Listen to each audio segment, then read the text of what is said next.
www.offthecorner.net. You're watching the Fact Project here on Full Blast Radio, and FACT is an acronym that stands for Fundamental African-Centered Thought. The goal here on the Fact Project is to convey some facts and some information to members of our community. We have slated to join us today Brother Kwabena Rasuli from the Clear the Airways Project. He also works very closely with CMOTAP, which is the Committee to Eliminate Media Offensive to African People. He's going to give us an update on the latest with the boycott against Netflix.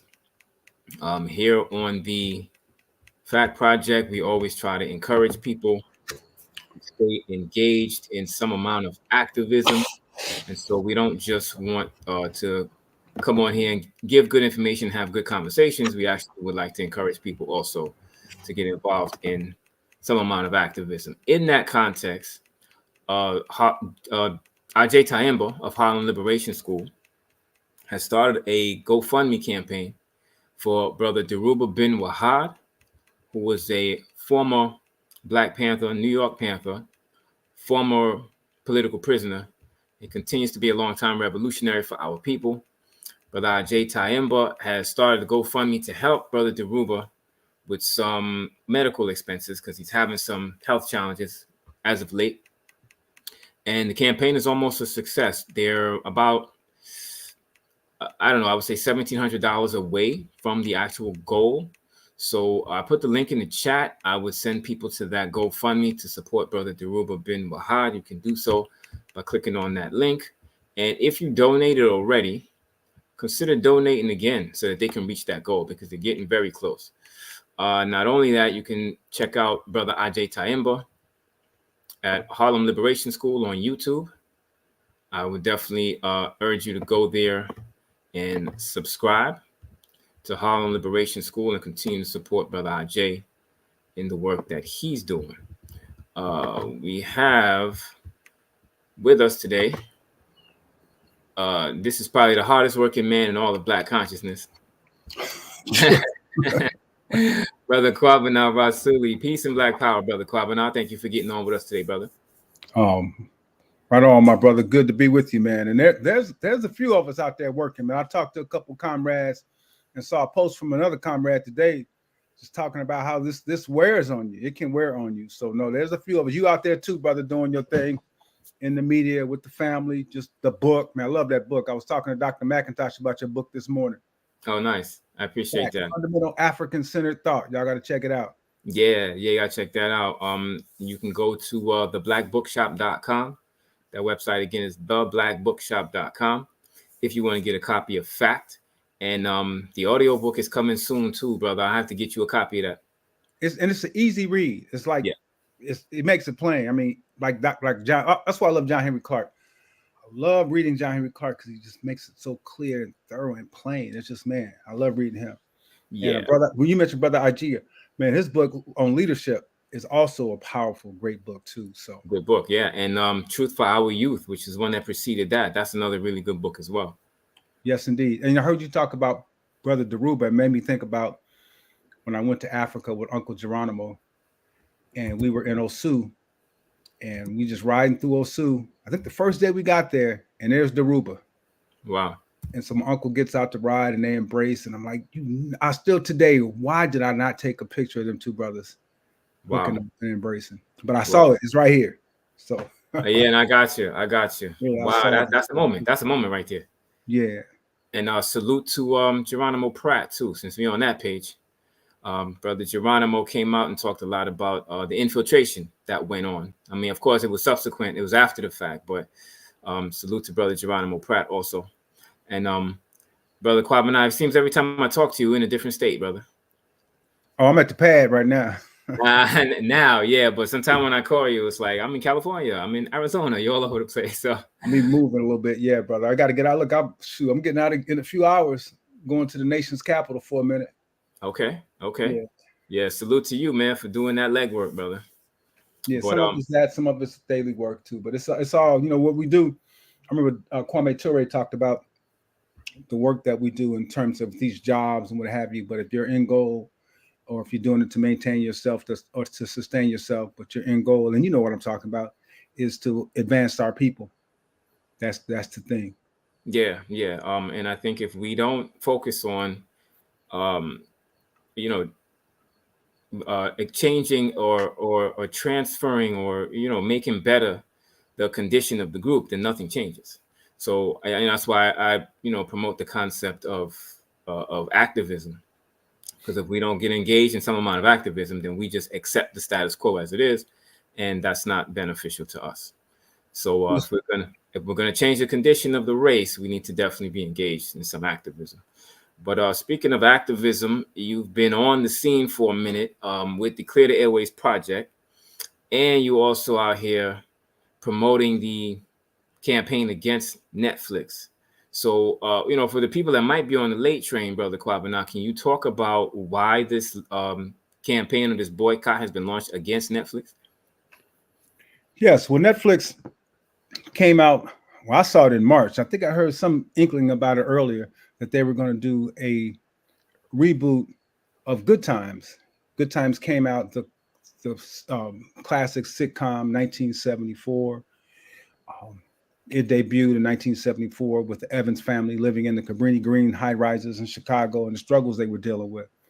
And we all loved it. I mean, some people talk about the buffoonery of JJ, and we laughed. I was a young child, so laughing at it at that time too, and also looking at how fine Sister Thelma was, of course, and just the family struggles they're going through, and with their friend Walona in Florida, being a Christian, and Michael, the militant midget they called him. Just with the strong father, just a good show. Really, overall, it was a good show for the people. It was created by Brother Monty. Eric Monty and Brother Evans, who we saw in the Jeffersons. Also, he was on All in the Family at the time, all with Norman Lear, and they kind of stole it from him and gave him a few dollars and paid him off for it. Eric Monty, which wasn't enough, of course. And so they wanted to do a reboot of it. And what they did was it was animated. We found out it was animated in late March when we started seeing the trailer for this. It was horrible. It was horrific. It was horrible. I just sent you an email, but I'm sorry I sent it so late. I shared it with Brother McIntosh and Brother LeGrand Clegg, Dr. McIntosh and Attorney LeGrand Clegg out of LA, both CMOTEP leaders. CMOTEP, the original in New York, and also CMOTEP in Los Angeles with Attorney LeGrand Clegg. So I sent that to them, but I just forwarded it to you. And what it was the trailer again. But I looked at the trailer yesterday just to see how many people like it and how many people don't like the trailer, because we had talked about that earlier. And so if you look at the trailer, for those of you who haven't seen it, we don't want you to look at Netflix. We'll talk about that in a little bit about concerning Netflix. But just look at the trailer and you'll see why so many people were appalled. It is an animation. And animation, our children are some way or somehow going to get a hold of the cartoon. And it depicts a 2-year-old baby slinging drugs.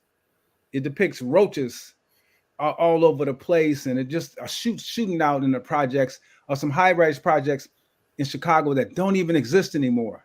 And this is supposed to be today's, or Good Times today, a reboot for today. But the projects that they're in don't exist anymore. Even the Robert Taylor homes, which run down what we call the not the Bishop Ford, but the Dan Ryan Expressway, they used to be there. They're gone. So that area hasn't been gentrified totally yet, but the area just north of downtown where the Evans family lived, that's been gentrified. And so if you look at the trailer, you will see that for thumbs up, as of yesterday, and hopefully you can see it too, because I had to share with them the picture. It shows 8.1 thousand people like this. 8.1 thousand people like it. But you have to do something to show the thumbs down. I went through it and got it done. But it's 81,000 who said They don't like it. They don't want it. And so it's been that ratio since the trailer came out. But I just, again, checked it yesterday to update it. And it goes hand in hand with what you said and what Dr. McIntosh talks about is how we can look at it and we can have disdain for it, but this is not a spectator sport. We have to get involved. We have to get active. And so CMOTAP and other groups got active.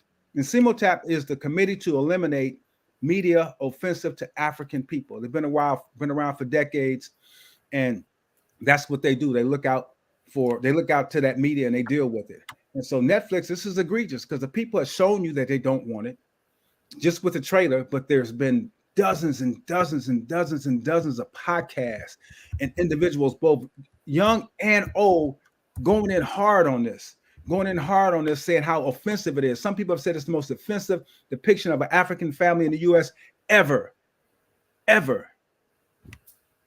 So, wow. And so that's a little history on where we're at. I kind of brought it just a little bit to here too. But yeah, man, your thoughts are just on. I'm going to ask you too. 81,000. No, we don't want it. 8,000, 8.1. Yes, we want it. A 10-to-1 ratio, and yet Netflix still has it trending as one of its hottest shows. Still has not responded to our letters, to our demonstrations. Wow. Yeah, I think, just to respond to your question, I think it's repulsive. I think it's reprehensible.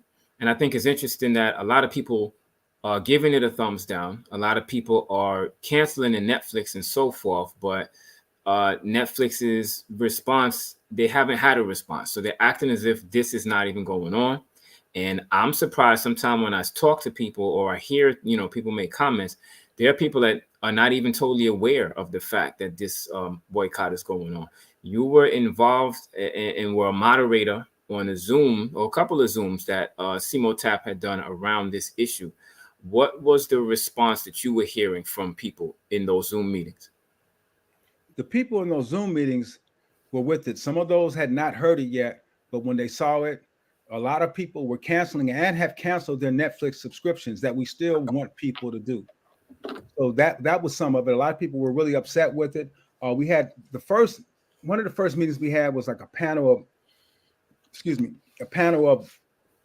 activists and scholars and historians who really went in on the Netflix piece and what they were doing and how the psychological damage that not only can be done to us by this media, but also the images of our people that are spread not just around the U.S. but around the globe, and what are the results of it? And we see the results of it every day. A lot of the stuff that's happening to us, a lot of stuff that we do to ourselves, is the direct result of the images that are put into our heads constantly. And a lot of the presenters touched on that in several ways. I believe I got to check with Dr. McIntosh. I hope some of these pieces are still available online for the people to see. But in terms of what we needed the people to do was to get with their churches, their organizations, and we still need them to do that and let them know about this, make them aware of it. And then so we can actively get involved in doing something about it.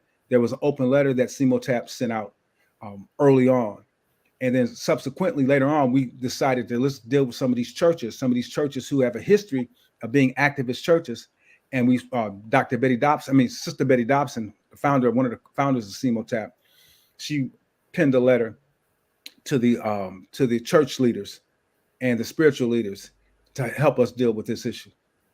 Yeah, I was going to raise that. Sister Betty Dobson, who was in the church, sent a letter to the church trying to raise awareness about the issue. Talk to us about that letter. What does that entail exactly? Do you have a copy of that letter? I do, but I don't have it in front of me right now. I do. Okay, because if you can, because I don't have it in front of me either. I wanted if I know we may have time to read it, because I would like to. Can we do that? Yeah, we can. Just let me work on that. I see if I can find it in an email. Okay, and while you do that, if I can share some things that happened with that in another subsequent.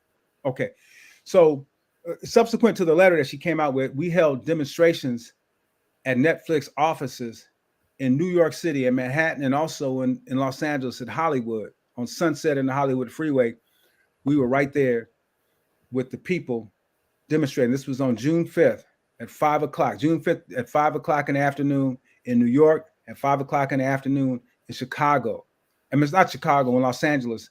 We demonstrated at Netflix headquarters. And some of those demonstrations are available online because we did film some of those demonstrations. At that time, we presented the initial letter, to employees of Netflix, some who came out in New York and want to know what was going on. Plenty who came out in Los Angeles. We handed that letter to them. They know what's going on. We're on the corner of Sunset Boulevard, again, in the Hollywood Freeway, demonstrating for a few hours out there. And the same thing in New York. So they know what's going on. They're just ignoring us. And so the people are not with it. The people are not with it, but we need more and more people to show disapproval. Also, because brother, what they do is they wait. they wait and they think that's going to just die down. There's so much stuff going on. Next week there's something else, and the president gets shot, and Kamala Harris is now the presumptive nominee, and then we have the video comes out of Sonia Massey, and so there's so much stuff going on that we're struggling with. There'll be something else new this week, I'm sure. This is early, just Monday morning right now, but I'm sure something else is about to happen. But we have to be, and that's one thing I love about Simultap. They understand this, and so they're sustaining this pushback or this direct action against Netflix. Yeah, that's good. I'm gonna still working on getting a copy of that letter as we continue the conversation.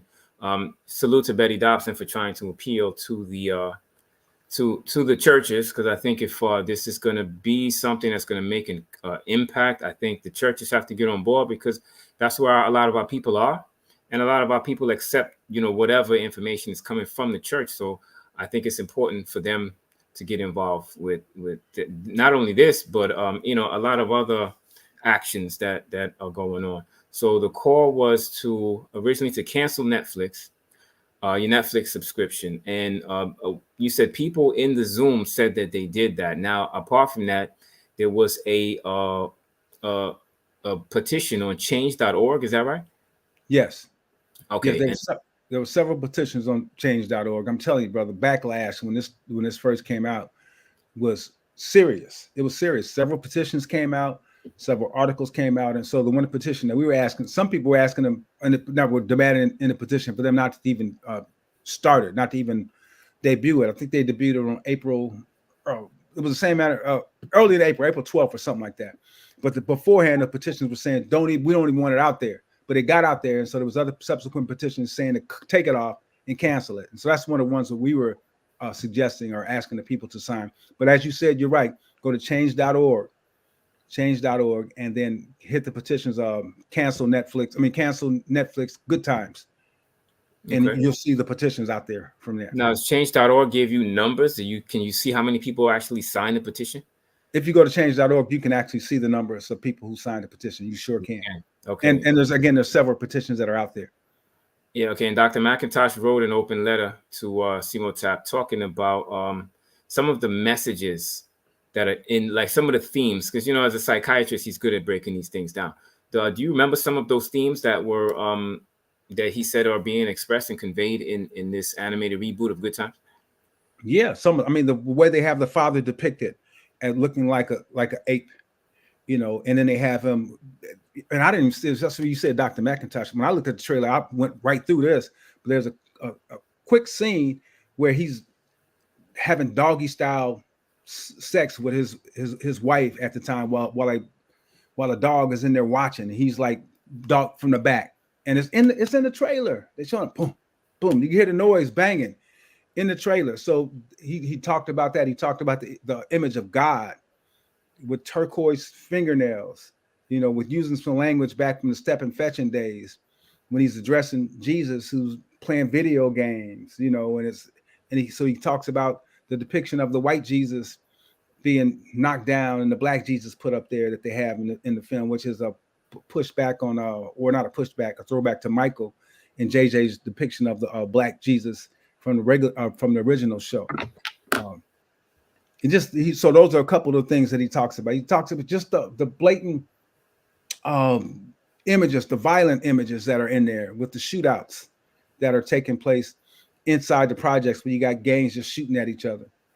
The 2-year-old baby drug dealer, like as we mentioned before. There's a scene in there. There's one of the episodes. If you look at some of the podcasts, it shows. There are a couple people who break down each and every episode. And one of the worst episodes that most people are agreeing on is when the sister first gets her first cycle, her first period. And it has a depiction of her laying in her bed with blood near her groin area. And oh man, it's just so sad. And then she goes to school. Her mother tries to act like it's not happening. She goes to school and it happens in the school.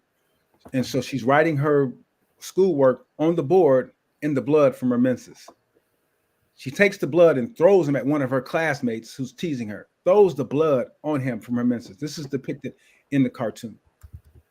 The girl's 12 years old. in the cartoon. They have her twerking. It's pretty much pedophilia. They got a 12-year-old, got her up there on stage with grown women twerking. Twerking is all throughout this series. N-bombs are dropped all throughout this series, calling sisters bees, and it's just ridiculous. It's ridiculous what they got going on. They got a school named after the rapper Twista in Chicago that they go to. That's crazy. Now there was also a call to call Netflix or the telephone campaign. Talk to us about that. Yeah, we had the campaign, and matter of fact, Los Angeles, I think they picked it up again and did it, or we're about to do it again. I got to check and see if Los Angeles CMO-TAP was doing it again. But yeah, there was a campaign to inundate them with calls that we did, I think late in May. And that's something else we may need to pick back up on again, is to start calling them again, especially with us not hearing from them. And we were just calling them and bombarding them with phone calls. And so I've talked to them. I talked to a couple of them, let my complaint be known. And several others did that. We need more to do that. And we called their corporate office. They're actually their corporate headquarters, and they do answer the phone. And you can file a complaint. They want to know if you got a subscription or not. But some of us, and then when we cancel the subscriptions, our task was also to not just cancel it, but also call and let them know why you're canceling it. Because they just showed we just saw an article about others who are canceling their subscriptions, and they're trying to blame it on just because they've been donating to the Democratic Party. And so they're trying to see why in July their numbers went down. But it was just a week ago when Kamala, again became the presumptive nominee, now that Biden has said he's not running again. And so then the money started coming in. So I guess some of that money came from Netflix, but we believe that their numbers were already going down, and we've taken credit for some of that with our campaign. Yeah, you have to. And when you called in the day when the campaign was at that place where the call was to everyone make a call on Netflix, what did you get when you made that call? Explain to us what happened when you made the phone call. I got a person that talked to me, and they wanted to know what my issue was, and I told them right away what my issue was about them airing or putting this show out, Good Times, Black Again. They got nerve to call it Black Again. And how it was offensive, it was vulgar language, it was violent, and it was and therefore we are asking people to cancel their Netflix. And I'll let that be known to them. Okay. And did they take your information? Like, how did that work? They took the information. They sure did. They took my information, took my name. I left my number. Yep. Took the information. Because I made the call, and I sounded like I was talking to somebody in the Philippines, a little bit of a statement, and describe why I was bothered by this or offended by it. And they took my information, and allegedly they were going to take it to the next step. What they do with that complaint, if it even goes to the next step or not. But yeah, I did make that phone call. I did cancel my Netflix. I sent the open letter. I even posted that open letter on offthecorner.net. So if anyone's watching this and you want to copy paste that open letter and put that in the email, or if you want to copy paste that and put it in the snail mail and get it over to Netflix, I would say definitely do that. You can do so by visiting offthecorner.net, because the letter is there. The letter is there. So now, brother Kwabena, I've been trying to keep an eye on the stock price of Netflix, and it has dipped down since the campaign began. It's kind of volatile. It's up and down. When I talked to James McIntosh, I told him I noticed that the price was going down, and Netflix was still going forward as if it was business as usual. He said that sometimes if you boycott, there's nothing going on, and it's business as usual, because they don't want shareholders to know that there's an issue going on behind the curtain. Have you been watching? No, I have the not, stock but price? I relied on you earlier to tell me what it was doing. Yeah, it has gone down, and then after it went down, they had signed a deal with WWE, some kind of a deal with them, and then so the price had gone back up, at the time, and then they had signed a deal to broadcast some boxing of some sort. And so I'm seeing the price kind of go up and down. I think as of Friday, it was down. Today's Monday. I just noticed it's back up, but it's not even a full point. But I think they're beginning to feel the pinch, although they're not going to openly admit that. So now you're saying CMOTAP is also doing a forthcoming. Yes. They're going to be doing it not this. It's going to be Saturday, on the 10th, I believe. Saturday after next. And what's going to be discussed in that meeting? We don't have the full agenda yet, but I know it's about next steps for sure. I will tell you that it's about next steps and what we need to do, because again, like we've been mentioning, is so many things that are happening, and while this is not hot like it was in April in terms for the masses, it's still a hot issue for us, because again, these depictions of the African masses are still being shown to our children throughout the U.S., throughout the world, on Netflix. And one thing about Netflix, and I know we talked about this with the National Black Leadership Alliance, blah, blah, and when we were struggling against these, and we still are struggling, battling with this music industry and their radio stations and their outlets, the music industry outlets, they're powerful. They got a lot of money. They got a lot of resources. You talked about earlier about how hard we work as activists. And what we're battling against is corporations, people with billions of dollars, millions and billions of dollars, who have departments that they deal with this, researchers that deal with this stuff full time. So we know what we're up against, but what we have on our side is what is right. And the people, like you said, we need more people to get involved. CMOTAP understands this, so that's why they know this is not number one. This is not a spectator sport. Number one, and number two, this is not a sprint. Of course, it could happen. It would be. I mean, after our next meeting on Saturday, right away, we might, which the strategy we come up with, might right away just end it all right then. It could happen. I mean, I even go back to what we were doing with the Clear the Airways Project and CMOTAP and the national. When we put this petition in the hands of the New York, the resolution, I should say, in the hands of the New York City Council, the largest city in the United States, this resolution mirrored the resolution that Rage Against the Ratchet put forth in Wilmington, Delaware, dealing with the Ratchet Kill Black People radio station music. Just like we did in Gary, Indiana, dealing with the radio stations in Chicago, Power 92.3, which is Crawford Broadcasting, a broadcasting company that plays gospel and conservative talk all around the country. But when it comes to Chicago, it's about killing Black people, dropping in-bombs, calling out women B's and H's, targeting our children. the iHeart station, which is 28 such stations around the country that spew the same sort of death music on the African masses of our youth. And so we had the resolution in Gary that passed against the stations in Chicago that play this madness, because we're in the Chicago listening area. And so, you know, we got Sister Inez Barron to have this introduced in the New York City legislature. The new resolution is sitting there. It has not been heard. Had that resolution been heard, if it still gets heard, it could change this overnight, because we can have other cities throughout the country follow the same. And that's a struggle. And we put letters out subsequent to them, like having it sitting there 2 years with Brother McIntosh, Brother Creamer, our sister out of Jersey, Sister Marcia, and all of us. We put letters. We divided it up, and we sent open letters, and we sent letters to each and every council member in New York City, pleading with them to pass this resolution, to hear it and pass it. So with the FCC, what the work we did with the FCC, though some of us were not confident that it would happen, but we sent them letters.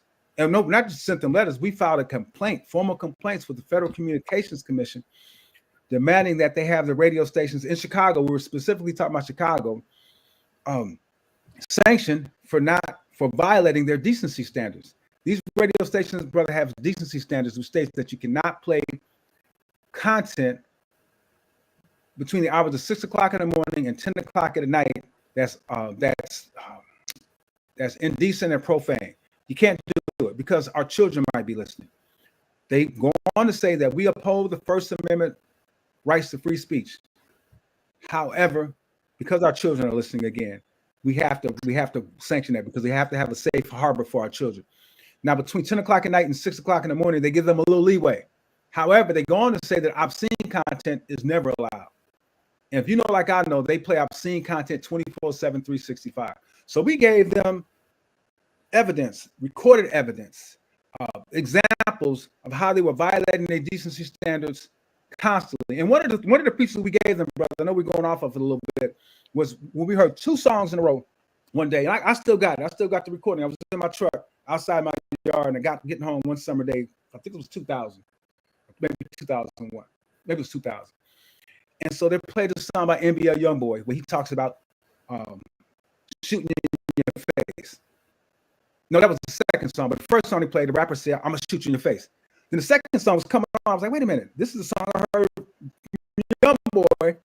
I think they're gonna say it again as I was about to stop my recording, and lo and behold, shoot you in the face. 2 songs in a row about shooting people in their face in Chicago, and this is the summertime when we had just crazy amounts of people killed that summer in Chicago, or that year in Chicago. And a couple years before that, they were playing a song by YF and Lucci and the Migos. One of the lines he says, there's no cursing in there, so they would play the whole line. Chopper decapitate you, blow your face off. On the radio constantly, #1 song in the country. What was the name of that song? I can't think of the name of it, but it was YF and Lucci, who, by the way, is in prison right now. Before Young Slug, he's in there for RICO charges in Chicago, is YF and Lucci. This is the way we're playing constantly. They still play it periodically, that song. And I found it ironic because I saw Cardi B and some other rappers expressing disdain about Sonia Massey being shot in the face, shot in the eye. I'm like, you're making music that talks about shooting our people in the eye, shooting our people in the face. And these radio stations are playing it, yet you got the nerve to be on here complaining about this pig shooting Sonia Massey. How hypocritical. That's very hypocritical. Well, and I guess I got off my point, but the point was, if the F.C.C.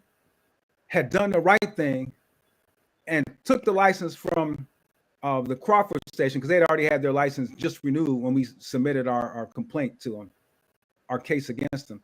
But WGCI had not had their license renewed. And so we said we wanted you all to take the license from Crawford and do not renew the license of WGCI. And in WGCI, this is how horrible they are. They're Crawford, but they're iHeart, formerly Clear Channel. They have, at one point, they had like 7 or 8 stations in the Chicago area that they own and control. All sorts of different types of genres. But when it comes to music, they had, the station that targeted African youth, the Slop Hop Death Music Station. They also had a station that targets European youth called KISS. Now, there was a study done by White Mike out of Atlanta. This white dude was in an AU center. He does good work out there. Do Better Now, I think is the name of his group. You may have seen him. There's a crazy Zoom he does why black murder is normalized. It's not Zoom, I mean a TED Talk. If you get a chance to check that out, check it out. Why black murder is normalized. But when they did a study also on the iHeart stations or the Clear Channel stations at that time in Chicago.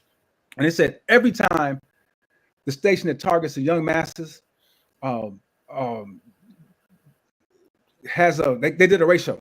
It said every time the station that targets the young Europeans, the KISS station, have one sexual reference, the station that targets the young African masses, WGCI, had 25, a 25-to-1 ratio of sexual messaging on the station that targets the young black children as compared to the young European children.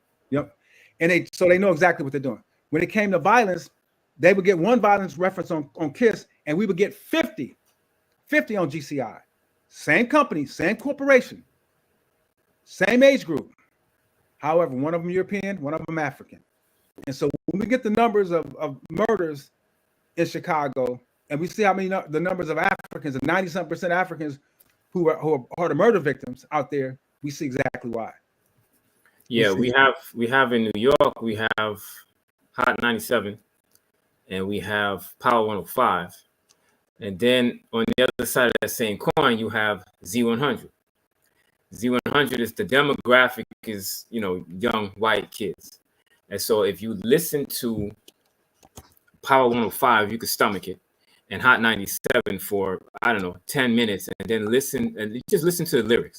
And then listen to the lyrics that are, that are being played on Z100 for a different audience. It's a night and day difference. So the question, Brother Kwabena, is why sabotage our music? Why us? They don't go after Chinese music. They're not going after music for white kids. They're not going after East Indian music. They're trying to sabotage our music. Why is that? Obviously, it's because they hate us and they're fearful of us. And it's I mean, people talk about this Project 2025. I mean, that's why we said, well, this kind of stuff has already been going on. And I look at it as part of the plan to destroy our families and destroy our people and to lock us up. We're no longer needed anymore. I mean, I live here in Gary, Indiana, where we were working in these steel mills like crazy. And the steel mills went from tens of thousands of people working in them now to less than 10,000. And so I look at it as, again, it's part of the overall genocidal campaign against our people. If you put this stuff in our music, bro, I mean, if people who know me, they probably get tired of it when everything comes up. And Bob Law does the same thing. When I went, working with the National Black Leadership Alliance, and I would listen to him, and he said, "Oh, it is the music. It's the music." I mean, because he's a longtime DJ and player of music, so he understands it too. It's culture, and so they get a hold of your culture and control your culture, and then put this negative. I mean, 90% of the songs our children hear drop N-bombs on us. That's crazy. That's an offensive word. That's the most dangerous, despicable word in the history of English or any other language, especially if you're African. And it's in all your songs, the stuff that you dance to, that you work to, that you clean up to, that you study to. You're constantly hearing that you're in, that you dehumanize. So they know exactly what they're doing. So I think that's part of the plan. That's part of the plan. Yeah, you told the story more than once about a young brother who was in the barbershop, maybe 10 years old, getting his hair cut. And the older people were talking about the lyrics and music. And he corrected them and said that brain rhymes with chain. Can you tell that story for the people that may not have heard that in the past? Yeah, so went to a barbershop, cats in there. And I got another, I was there, the same barbershop on Friday, I believe. I want to share something there too, real quick. But I went to the barbershop, and the song just came out from Polo G. And no, it wasn't Polo G. What's his brother's name? He's out of Chicago. Anyway, it was about having a gold chain. We're going to a party, and we're gonna do a rock. Just telling him the song, Pop Out was the name of the song. We're gonna do a robbery. Going to tuck your chain because we're gonna do a robbery. Just telling you, playing it on the radio in Chicago constantly. And so we're not aiming for your body. God is gun. We're not aiming for your body. We're aiming for your head. And that's what I said in the barbershop when I asked the people in there, had y'all heard that song before? And no, they had not heard the song before. And then there was a young brother sitting in the chair who said, "Oh man, you wrong. That's not what they said." He said, "We're aiming for your brain." I was like, "Oh, you right, young man. You right." He said, "Because chain rhymes with brain." That's what he said. He said, "Yep." I said, "How old are you?" He was 9 years old. Wow. 9 years old, who knew the lyrics to the song. Wow. So I'm in that barbershop the other day and talking to the brothers in there, and they came in, asking me a question about, again, Sonia Massey, and then asking me a question talking about this brother who got shot on Fifth Avenue out here in Gary and killed the day before, I guess Thursday or the night before. And what's going on? I said, "Bro, you hear what y'all got on right here? You hear what y'all playing? That's part of the problem. You're in a barbershop. Half of y'all got gray hair up in here. You got children less than 9 years old, 6-year-old, 5-year-old. You got parents sitting over here waiting, and y'all playing music about killing Africans, dropping N-bombs. What do you think? What do you think is going to happen?" And everybody's in it like it's normal. That's disrespectful. So, and there's groups out here who are having barbershop talks, going into barbershops, talking to the people. And there's people out here doing some good stuff, but it pales in comparison to what mass media is doing to us. Where they're doing it with the audio, with this whole Netflix egregious thing that they're doing right now to us, and continuing with the music. continuing with the music.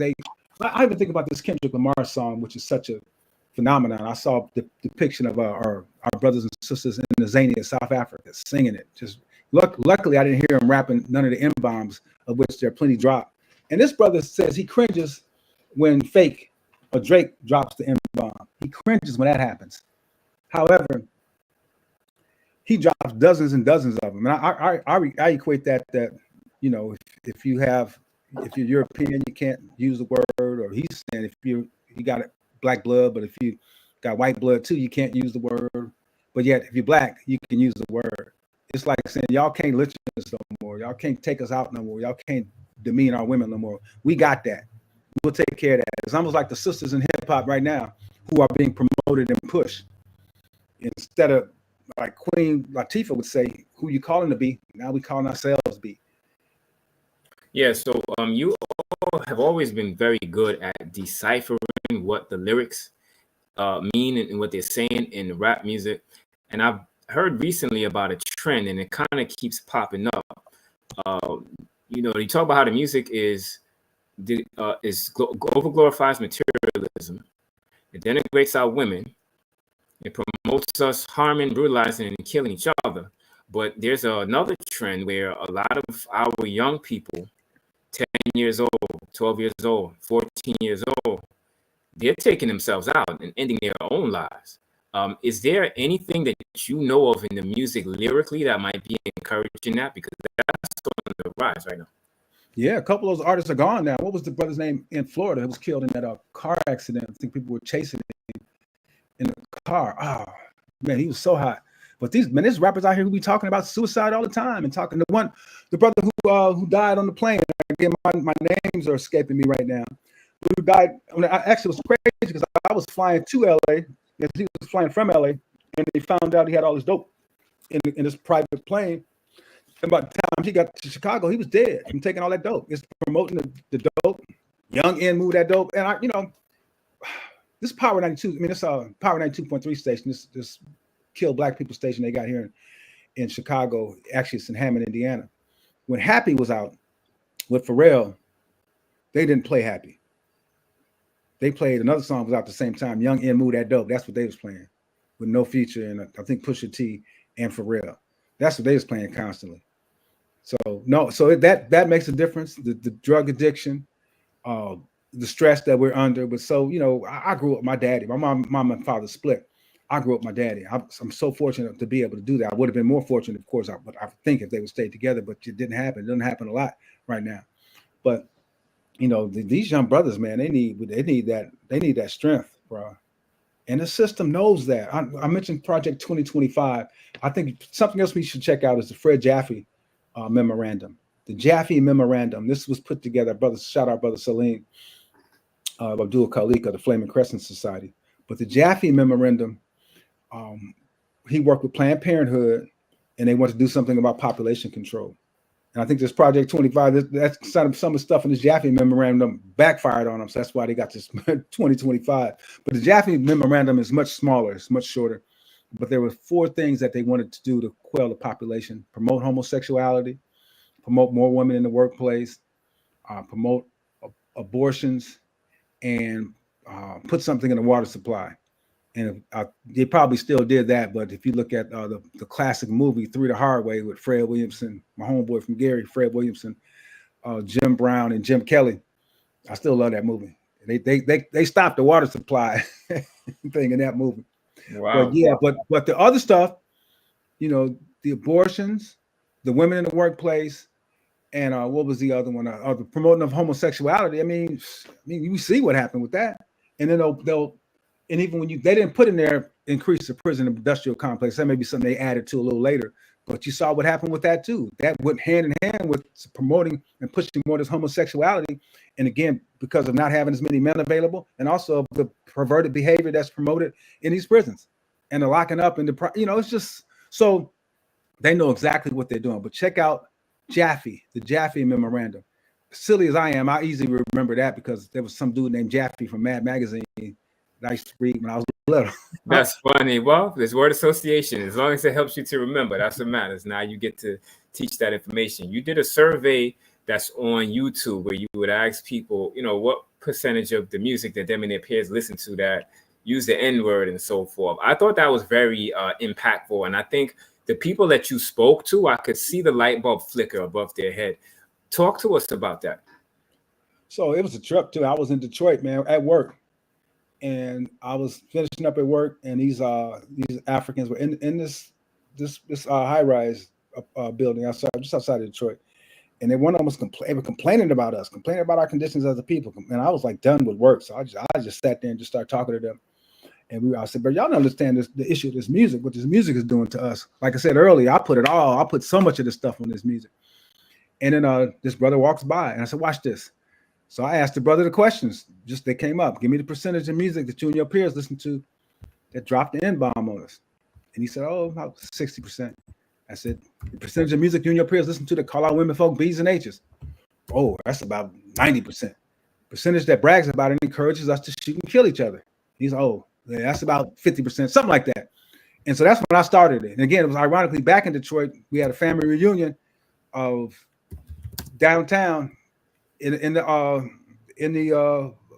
elevator with three more sisters who had another event going on. I asked them the same questions, and I said, I'm gonna start doing this all over.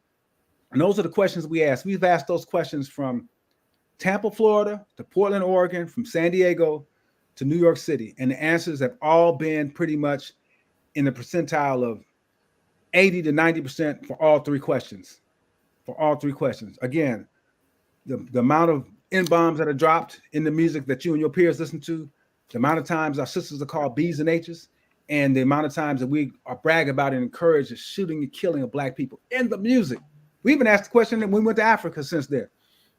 It's just, bro, they know exactly what they're doing. It's out of control. And, I think about the baby. Because so when I was in Africa, I'm out at the beach, and I'm listening to them DJ play the music, and I hear Rockstar. Song that was number one in 5 countries throughout the world before it became number one in the US from the baby. Came out right around the time that them beasts murdered George Floyd. That's about the time it came out. And at that time, I think it was number one in those 5 countries. So I'm hearing it in Ghana, and I went to the DJ and said, bro, you know what's going on? And no, dude, that's inappropriate. So he turned it off. We had a good rap about it. That's something else we got to do. We got to challenge the people. I got comrades, Zaki Barudi, my brother Cambone, out of Boston, that runs the Nubian Leadership Circle, Brother Siddiqui. They said they've been at events in parks and they talked to people at reunions and stuff. Look, why are y'all playing that? They challenge them. You got elders out here. Stop playing that sort of music. And the people listen. You ain't gonna go to a bunch of knuckleheads and try to tell them that. No, you got to discern and know what to do and when to do it. But that song the baby made, Rockstar. My daughter's a G. She saw me kill an N at the age of 2. And it's this first song. I'm gonna put 20K on your head and have your partners come kill you. Just horrible lyrics. I'm gonna burn me an N at the store where your mammy and grandmama shop at. Not your mama, but your mammy. Here's this rapper, this Black rapper calling his own people mammies.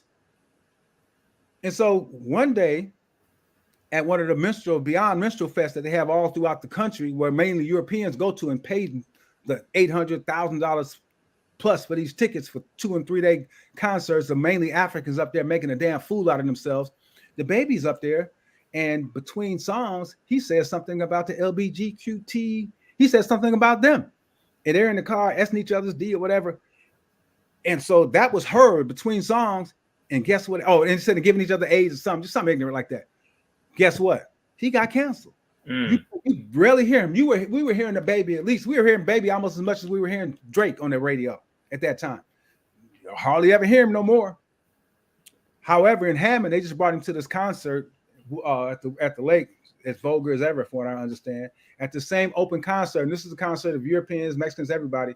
The sister called me complaining that the DJ Nonstop and another DJ just playing horrible music. And this was at a Black Street, and I think Genuine, somebody else, another artist were there doing R&B. And so you got that age group is 40s, 50s, maybe even 60s going to that. And so she's out there with her family listening to this music. And then here comes the DJ playing all this pornographic N-bomb dropping music from this mixed crowd. She said some people left, which was good. She said she was highly offended. They ended up staying, but she definitely called me complaining. She called City Hall and complained, like what you got to do. Yeah, I just pulled up the Jaffe report. I found a PDF, so I'm gonna have to go ahead and read that. And we mentioned Sister Betty Dobson earlier on a Simultab Zoom. She talked about this concept of agnotology, which is a European social science to deliberately create ignorance among people. I don't know if that's in the Jaffe report, but I would urge everyone watching this to look up agnotology and read the definition of that and do whatever research you can on agnotology. And then, you might be able to link that with what Brother Kwabena is saying today. But Brother Kwabena, we have, you talked about going up against corporations, and we have people power and public pressure. I call them the 4 Ps: people power and public pressure. And those are the things that will actually help to move the needle and change things for us, because voting alone, we can't vote our way to freedom. In fact, most of the major advances we made as a race did not come by way of voting. So for example, the end of enslavement did not come from voting. The end of Jim Crow segregation did not come about by way of voting.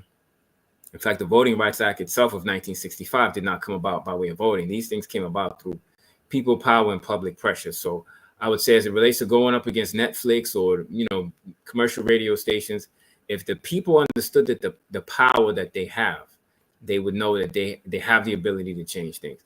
Nelson Mandela, when he was released from prison after 27 years, one of the first things he said was, if Black people understood the collective power they had, they could change the world. And the great Dr. John Henry Clark said, we number 1 billion people in the world. He said, if we do anything in one accord, even if it turned out wrong, it would change the world. Yeah. So we have to understand our power as a people. Now, Brother Kwabena, I don't want to end on a sad note, but DJ Polo from Coochie Rap and Polo made his transition recently. I don't know if you heard that. Yeah, I did. I've been hearing the news about DJ Polo. And I'm glad on the wrap up, not this past week, but the week before last, I did play some Cool G. I know I played the symphony with him on that, but I don't think DJ Polo's not on that one. But I played Truly Yours. Okay, nice. Wow, that's the first album. Yeah. Still got it on wax. Yeah. Ooh, he came forth on that one, man. So yeah, peace and blessings, bro, to the family, to the fellow DJs out there. So yeah, but that man, I like that. People power, public pressure. There's a legislator, and we already know this, and I got to remember this too. They say, make me do it. Got to make us do it. It was at my brother's size brother out of Illinois, and so we have to put pressure on these legislators. The resolution, I looked it up. The resolution also for the Clear the Airways project that's sitting out there is Resolution 0975-2019. It's been there. It's been sitting dormant in the City Council of New York for 5 years. It's a resolution in support of efforts by the Clear the Airways project to require the Federal Communications Commission to uphold their regulations. Uphold your regulations. And specifically, we talk about Power, Hot 97 and Power 10, the stations in New York. So that's who this resolution is geared towards, them. Yeah, now you talk about filing complaints with the FCC and so forth. And I know Clear the Airways project has been very active in that. But what about people of European descent? I mean, this kind of disagreeable music is being played. Their children are listening to it to some extent, but they look the other way. What are your thoughts on that? I'm telling you, they go to these concerts and they enjoy them, and they look at it as, something fantasy to them. But to us, we live in this stuff. And I think, and I mentioned that we participated in the National Day of Mourning yesterday here in Gary for our sister Sonia Massey. And one of the things we talked about, because we bring this music stuff up all the time. Look at what this is, the images is putting out there. These are, who knows, this young stupid pig may have been at one of them concerts and seeing us disrespect our women like this, like as such, and seeing us disrespect and be dangerous and violent. And so that may affect him. There's no excuse, of course. There's no excuse for what that fool did. But no, it's definitely a serious problem. Yeah, now you do a weekly radio show, and that's something I haven't really touched on. Talk to us about the radio show. Man, we've been flowing for 25 years on the weekly wrap up, conscious hip hop and classic funk. And since they gave us a little more time now, we do a mellow extension. So we love it, bro. It's every Friday night, again, for the last 25 years. Give me that music to make you think.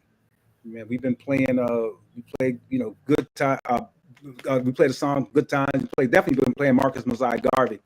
You know, we got that in hot rotation still playing that cut. And just playing that music to make the people think, playing the artists from back. We play the classics and we play the newer stuff of hip hop artists who are uplifting the people. While we talk about so much negative music, there's plenty of positive music. People say, you got to give them alternative. You got to give them alternative. The alternative is already here. There are plenty of artists making good quality music that uplifts the masses. It doesn't drop N-bombs. It doesn't disrespect our women. It doesn't talk to us about kill each other. My sister, my comrade Mariah Miche and Neelam has a song out called Black Man. Beautiful song about honoring the black man. And my brother, Young Conda Don, he got this song out called Gas Station. Gas Station is a few years old, but it perfectly depicts what's happening in all these gas stations throughout the Midwest and around this country that's exploiting and putting these poisonous products out there for the black masses, for the African masses. So, I mean, there's so much good music out there. So we try to share as much of it as we can on Friday night. And then again, we go back and give out that funk. And again, this mellow stuff, man. It's really cool. You should check it out. It's WGVE 88.7. You can catch us online there too. Okay, that's because that was my next question. What are the call letters? You said WGVE? WGVE is Gary's Voice of Education. Okay. WGVE 88.7. You can get us online. 88.7 FM. Okay. Hey man, one other thing too, if I can share real quick. So yeah, go ahead. Next year marks the 100th anniversary of the birth of Brother Omar Wale Malcolm X, born May 19, 1925. And so we're doing a lecture series, United African Movement. We're doing a lecture series in honor of our brother's 100th anniversary of his birth. And so this coming Friday, we have Cam Howard from Reparations United, formerly the co-chair of the National Coalition for Reparations for Blacks in America, in COBRA. He's going to be with us talking about earning the black vote. And what they've been calling for, been pushing for, is for the president to sign a resolution forming a reparations commission. That's like the first step. And you were talking about earlier and some of the things that people can do. And he had mentioned, I just heard him mention this recently, that the Emancipation Proclamation, that was a resolution. There was no vote between Congress. That was a resolution. And so this can move the reparations piece forward. And so the strategy up until just recently, when Biden said he wasn't going to run again, was to, if you sign that resolution, all these Africans who are iffy or who ain't going to vote for you, that's going to bring a lot of us back to say, okay, all right, this dude's going to sign this, say we're going to move forward with our well overdue reparations. So we had to shift the strategy a little bit with what's going on, but he's going to be there with us on Friday at Trinity United Church of Christ in Gary. And this is a church that came from Chicago pretty much, and got a church in Gary several years ago. But that's the church that Dr. Jeremiah Wright was at. So we have one in Gary too. So he's going to be there. One of our righteous, revolutionary type, strong pastors, Pastor Jackson, said, "Yeah, come on, bring Cam over here." So he's speaking there on this Friday, Black August 2nd, at 5:00 here in Gary, Indiana. And Cam will just be coming from the services of Sheila Jackson Lee, Representative Sheila Jackson Lee, who just passed, who was carrying the torch for reparations. And I just found out that Vice President and presidential candidate Harris will be there too. So hopefully Cam will get a chance to speak with her and see where she is on this reparations piece and give us an update on this Friday. Yeah. So real quick, last question. I don't normally get into politics with you, but now that Joe Biden is out of the way, you think Kamala Harris has a chance? Oh, I think she has a good chance. Okay. I think she has a good chance. I'm gonna be straight up. I'm not with this war stuff, so I'm not for her. But I wish Dennis Kucinich would have ran. He wants to form a Department of Peace. But I tell people, Claudia De La Cruz is running, Jill Stein's running, Cornell's running. You got Melina Abdullah. It could be a vice president. So I'm not voting for the lesser two evils. I agree with KRS-One way back from a higher level, when he said, I think that was the lesser of two evils is still evil. That's right. That's right. So it's the pick your poison mentality, right? Yes. Yeah. Either way, Brother Kwabena, I want to thank you for coming on and dropping all the jewels again as usual. And we got to follow up with you after the CMO Tap Zoom on August 10th. And when you do get that information, make sure you get it to me before that date so that I can post it here in the chat and mention it on the show here. And then we can send people over to that Zoom so they can get the latest on the Netflix boycott, as well as understand what the plan of action is going forward. So definitely get that information to me, brother. Right on, brother. Like you said earlier, we got that power. We got the power. We got to organize and use that power. Let's deal with this. Still get this resolution out of there. It's 0975-2019. That resolution condemning these killer radio stations in New York. Let's move forward, man. With cancel your Netflix and get that Good Times Black Again reboot off the air. Yeah, definitely, and definitely check out Bad Times by Sam Sun and DJ Tiger. Bad Times, definitely. Yes, indeed. That brother Kwabena spinning on the radio. We appreciate that, brother. Yeah, appreciate y'all, man. Appreciate you. Yeah, we're gonna get off. I'm gonna reach out to you soon, man. We're gonna push that resolution 0975-2019 as well. Continue to keep that in the air and continue to encourage people to support that. But brother Kwabena, I want to thank you again for getting on, brother. And we're gonna bring you back on soon. All right. All right, brother. Appreciate you. Peace. Yes, sir. Peace.